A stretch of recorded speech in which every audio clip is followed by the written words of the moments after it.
دولت نمیتونه رو 60 میلیون نفر نظارت داشته باشه. دولت تنها کاری که میتونه بکنه اینه که نظارت کنه. تعذیرات هست، 124 هست، شکایت هستش، گروپوش رو اطلاع بدین، یه خورده آینده نگری کنین، خریدای عیدتون رو الان انجام بدین، دم عید که حراج زده میشه خریدای سال زمستون بعدتون رو بکنین، یه خورده رو زندگیتون برنامه‌ریزی کنین قضیه درست بشه. شما اگه امروز کم بخری یا نخری، اونا مجبورن چیزایی که انبار کردن رو کنن. این قضیه درست میشه تا 6 ماه دیگه، ولی به شرطی که ملت بخوام به هم کمک کنن. نه من تنهایی میتونم کاری بکنم، نه دولت میتونه کاری بکنه. همه باید با هم متحد بشن این قضیه رو حل کنن. چرا اروپا و آمریکا جلوس واسه اینکه به هم رحم میکنن، ولی ما ایرانی آدمای خوبی نیستیم و به هم رحم نمیکنیم به هم، چون فکر خودمونیم.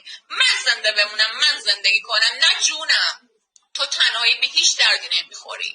تو این جامعه آدم دلش خون میشه، میگه رونالدو رو ول کن، خودی داره به ما گل میزنه. یعنی واقعا این اون دردهای پنهانیه که گفته نشده، واقعا گفته نشده. ما که خیلی از رسانه‌ها مثلا صدا سیما امیدی نداریم، علاوه بر اینکه یه برنامه‌های فاخر و خوبی هم دارن، ولی خیلی امید نداریم. یعنی ببینید یه شب مثل دیشب رسانه صدا سیما، یکی از ثروت‌های ما صدا سیماستا، یه شب مثل دیشب آقای رائفی پور رو دعوت میکنن، یکم مثل پریشب آقای ابطحی یا مثلا آقای جهرومی. من موندم این تضادها رو چجوری ما باید هضمش کنیم. بعدش هم که ما اعتراض میکنیم، میگن انقدر که به ما میگن چه میدونم فقط تلویزیون شده برای حزب اللهی ها، برای اولا که بگن این مملکت مال حزب اللهی است، این مملکت مملکت امام حسینه.